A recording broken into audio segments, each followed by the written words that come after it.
والسلام على عباده الذين اصطفى اما بعد فاعوذ بالله من الشيطان الرجيم بسم الله الرحمن الرحيم وعهدنا الى ابراهيم واسماعيل ان طهر بيتي للطائفين والعاكفين والركع السجود صدق اللہ العظیم۔ حضرات محترم، آج کی نشست کے اندر آپ حضرات درس حدیث سماعت کریں گے، چونکہ درس قرآن کو ہم نے مؤخر کر رکھا ہے نماز کے رمضان مبارک کے مسائل، اس کے فضائل کی وجہ سے۔ آخری عشرہ شروع ہونے والا ہے اور دوسرے عشرے کا اختتام، اور آپ حضرات جانتے ہیں کہ 20 رمضان سے اعتکاف کا سلسلہ ہوتا ہے اور 20 رمضان کو لوگ اعتکاف میں بیٹھتے ہیں۔ اعتکاف کرنا سنت موقدہ علی الکفایہ ہے کہ پورے علاقے سے اگر کوئی ایک شخص بھی بیٹھ جائے تو سب کی طرف سے ادا ہو گیا، اور اگر کوئی بھی نہ بیٹھے تو سب ہی اس میں گنہگار ہوں گے۔ اعتکاف جو ہے یہ سنت ہے، اور نبی پاک صلی اللہ علیہ وسلم رمضان کے آخری عشرے میں اعتکاف کیا کرتے تھے۔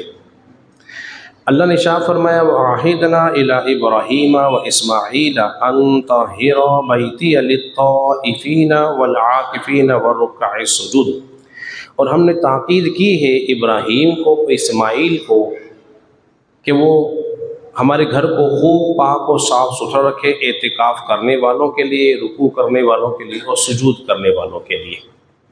معلوم یہ ہو رہا ہے کہ اعتکاف جو ہے وہ کوئی نئی عبادت نہیں ہے بلکہ پرانی عبادت ہے۔ کون سی عبادت ہے؟ پرانی عبادت ہے۔ تبھی تو اللہ فرما رہا ہے کہ ہم نے حکم دیا ہے، تاکید کی ہے ابراہیم کو بھی، اسماعیل کو بھی، کہ ہمارے گھر کو صاف رکھیں، ستھرا رکھیں، اعتکاف کرنے والوں کے لیے اور رکوع کرنے والوں کے لیے اور سجدہ کرنے والوں کے لیے۔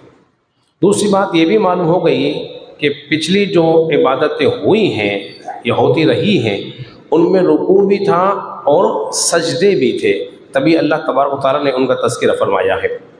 ساتھ ساتھ مسجد کو صاف و ستھرا رکھنے کا بھی حکم دیا ہے کہ معتکف جو ہے، اعتکاف کرنے والا جو ہے، وہ صفائی ستھرائی کا بے حد خیال رکھے، اس میں گندگی، بدبو، کچرا کسی بھی قسم کا نہیں ہونا چاہیے۔ اور سوائے مسجد میں جو اعتکاف کی نیت کر لے اس کے لیے کھانا پینا شرعاً جائز ہے، اس کے علاوہ جو اعتکاف کی نیت نہیں کرتا اس کے لیے جائز نہیں ہے۔ تو جب بھی مسجد میں کچھ کھائے پیئے تو فوراً اعتکاف کی نیت کر لیا کریں۔ نبی پاک صلی اللہ علیہ وسلم نے ایک حدیث میں ارشاد فرمایا، جس نے ثواب پانے کی نیت سے اعتکاف کیا تو اللہ تبارک و تعالیٰ اس کے سابقہ گناہوں کو معاف فرما دیتا ہے۔ جس نے اللہ کی رضا اور ثواب پانے کی نیت سے اعتکاف کیا، اللہ اس کے سابقہ گناہوں کو معاف فرما دیتا ہے۔ حضرت نافع کہتے ہیں، یہ نافع عبداللہ ابن عمر کے شاگرد ہیں، اور وہ فرماتے ہیں کہ مجھے عبداللہ ابن عمر نے وہ جگہ دکھائی جہاں رسول اللہ صلی اللہ علیہ وسلم اعتکاف کیا کرتے تھے۔ اعتکاف کرنے کا مقصد کیا ہوتا ہے یہ بھی سمجھنا ہمیں بے حد ضروری ہے۔ سب سے پہلے تو اعتکاف کا مقصد یہ ہوتا ہے کہ ہمیں ایک نماز کے بعد دوسری نماز کا مستقل انتظار ہوتا ہے، ہم نماز کو بعد جماعت ادا کریں گے۔ اگر معتکف نماز اعتکاف کرنے کے باوجود بھی نماز کو با جماعت ادا نہ کرے تو پھر بتائیے کتنی بری بات ہوگی کہ مسجد میں رہ کے بھی اس کی تکبیر اولیٰ فوت ہو رہی ہے اور وہ مشغول ہے باتوں میں، وضو خانے پر دائیں بائیں، تو یہ اس کو ایسی حرکتیں نہیں کرنی چاہیے، بلکہ ان کو تو اذان سے پہلے ہی اپنی حاجات، ان کے پیشاب وغیرہ سے فارغ ہو کر وضو کر کے پہلی صف میں نظر آنا چاہیے تاکہ ان کو اٹھنے کا موقع ہی نہ ملے۔ اپنی سنتیں، تسبیحات کا اہتمام کرنا چاہیے۔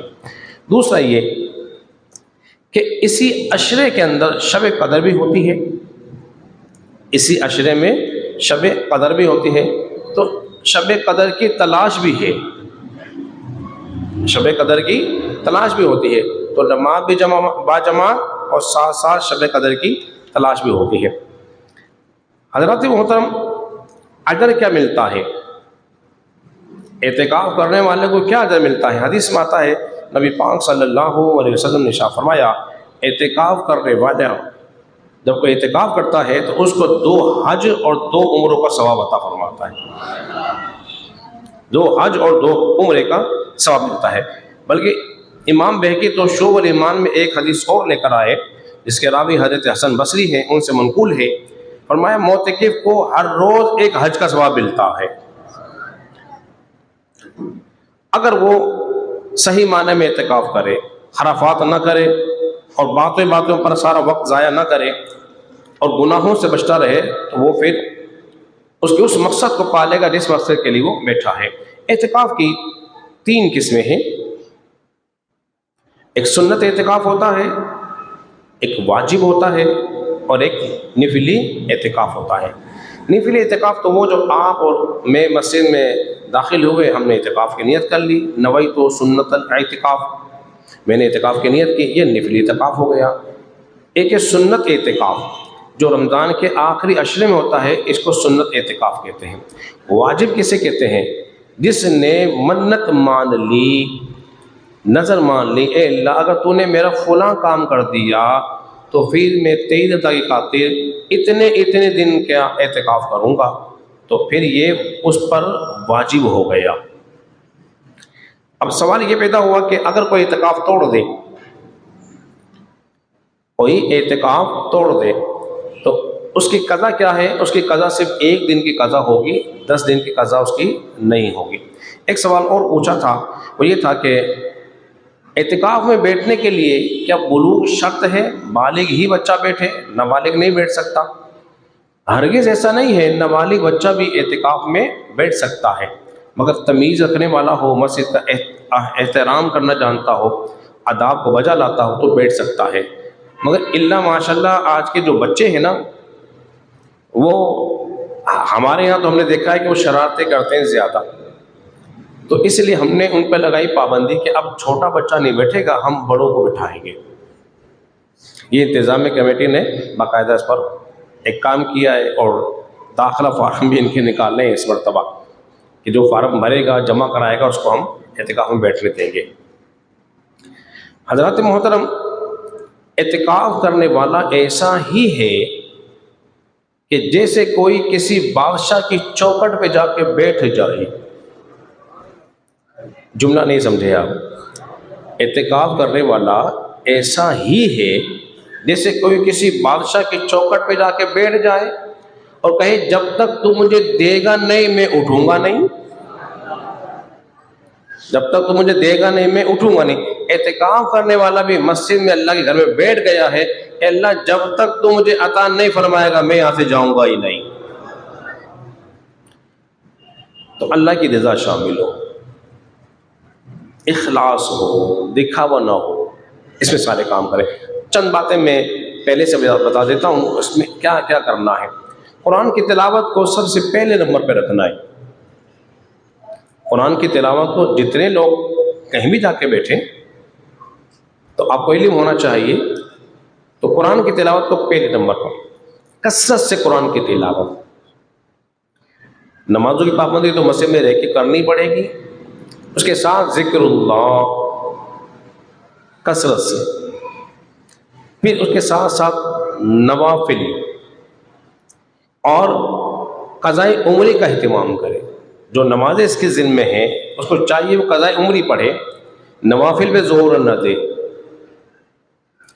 اور اس سے اہم بات، جس کو نماز نہیں آتی، جس کی اتحیات یاد نہیں، جسے درود ابراہیم یاد نہیں، اور جس کے بعد اس کی دعائیں یاد نہیں، جس کو دعائیں قنوت یاد نہیں، اسے چاہیے کہ ان 10 دنوں میں بیٹھ کر دعائیں قنوت بھی یاد کر لے، وہ دعائیں بھی یاد کر لے، اور اپنے آپ کو یہاں سے بدل کے نکلے۔ اس پہ رنگ چڑھا ہوا نظر آنا چاہیے۔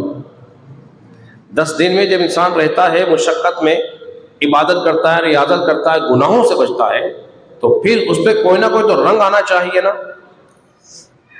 اور ایسا نہ ہو کہ اعتکاف سے اٹھنے کے بعد یہاں سے چھپڑ اٹھائی، یہ غائب ہو، پھر مسجد ہمیں نظر ہی نہ آئے، اللہ والی مسجد میں بیٹھا تھا، پھر ہمیں کہنا پڑے کبھی تم میں ہم میں بھی قرار تھا، تمہیں یاد ہو کہ نہ یاد ہو. تو ایسا نہیں ہو. ایسے ہی ہوتے ہیں 2 دن تو وہ آتے ہیں ذرا جلدی جلدی ملنے کے لیے، اس کے بعد ہمیں دوربین سے دیکھنا پڑتا ہے کہ بچے کہاں ہیں، نمازوں سے غائب. ہمیں کہاں ملتے ہیں؟ تھلوں پہ کھڑے ہوئے، پان کے کیبن پر، موبائل سے دوستی لگائی ہوئی ہے، گپ شپ ہو رہی ہے، مسجد میں نہیں آنا. بس کہتے ہیں اس پپو نے اعتکاف کر لیا، بس بہت بخشا گیا. یہ جتنے کام کیے تھے اس کے بعد اتنے گناہ کے کام کرتا ہے. وہ رنگ جو چڑھا تھا نا، کیا وہ رنگ بولیے اتر گیا. تو اللہ کی عبادت کا رنگ ایسا پکا چڑھا لے کہ اس دل میں پھر رب کی محبت ہو، کسی اور کی محبت ہی نہ ہو. اللہ رب العزت کے بارگاہ میں دعا کریں خالق کائنات ہم سب کو ان تمام باتوں پر سمجھنے کی توفیق عطا فرمائے.